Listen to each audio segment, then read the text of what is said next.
24-এর ছাত্র নাগরিক অভ্যুত্থান যখন শুরু হয়, আমি তখন সাউথ আফ্রিকাতে একটা স্ট্যাটাস দিয়েছিলাম, কোটা নয় গোটা দেশ সংস্কার করা লাগবে। শুধু বাংলাদেশ নয়, সারা বিশ্বের বাংলা ভাষাভাষী লোকেরা এই আন্দোলনের সাথে তারা সমর্থন দিয়ে, ইউনাইটেড আরব আমিরাতের বাংলাদেশি ভাইয়েরা তারা সেখানে রাস্তায় নেমে এসেছিল। ওইখানে ডেমনস্ট্রেশন করা যায় না, সেখানকার সরকার তাদেরকে যাবজ্জীবন দিয়েছিল। তখন প্রধান উপদেষ্টা ডক্টর মোহাম্মদ ইউনূস সরাসরি government to government, G to G, উনি চিঠি লিখলেন যে তাদেরকে, ইউর হাইনেস, হে সম্মানিত আমির, আপনি আমার এই চিঠির কারণে আমার সম্মানে এই 53 জন বাংলাদেশিকে মাফ করে। এই চিঠির বদৌলতে বেকসুর খালাস পেয়ে গিয়েছিল আমাদের ভাইরা। জানেন না এই ঘটনা আপনারা? তাহলে গভর্নমেন্ট টু গভর্নমেন্ট চিঠি দেওয়া হয়।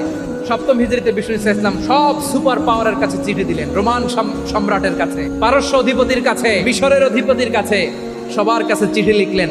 চিঠির ভাষা ছিল এরকম, মিন মুহাম্মাদিন রাসূলিল্লাহ ইলা মুকাওকিস আযীমিল কিবত, মুহাম্মদ রাসূলুল্লাহর পক্ষ থেকে মিশরের বাদশার কাছে, আসলিম তাসলাম, ইসলাম মানো শান্তিতে থাকবা, সালামুন আলা মান ইত্তাবাআল হুদা, শান্তি তার জন্য যে হেদায়েতের অনুসরণ করে। সুবহানাল্লাহ। পড়ে এই চিঠি অনেকে ভালোভাবে রিসিভ করেছে, অনেকে এই চিঠি পাওয়ার পরে নবীর কাছে আবার ইন রিটার্ন উপহার পাঠিয়েছে। মিশরের বাদশা মুকাওকিস তিনি বিশ্বনবীকে বিশাল এক উপহারের ডালি পাঠিয়েছেন।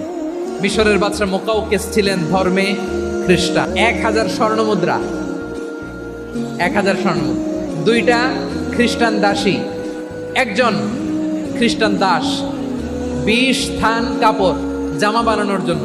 আমরা নবী যেন সেলাই করে জামা বানাতে পারে, এজন্য 20 থান কাপড়, 20 থান ফাইন গার্মেন্ট। সুবহানাল্লাহ পড়বেন না?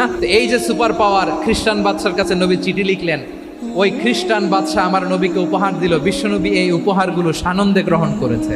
তাহলে অমুসলিম কেউ যদি আপনাকে উপহার দেয়, হালাল উপহার হলে আপনি গ্রহণ করতে পারবেন। রোম সম্রাট বিশ্বনবীকে উপহার পাঠিয়েছেন, আমার নবী সবগুলো উপহার গিফট গ্রহণ করেছেন। সুবহানাল্লাহ বলেন। আওয়াজ করে বলুন, ইসলাম কি ন্যারো মাইন্ডেড রিলিজিয়ন না ব্রড মাইন্ডেড?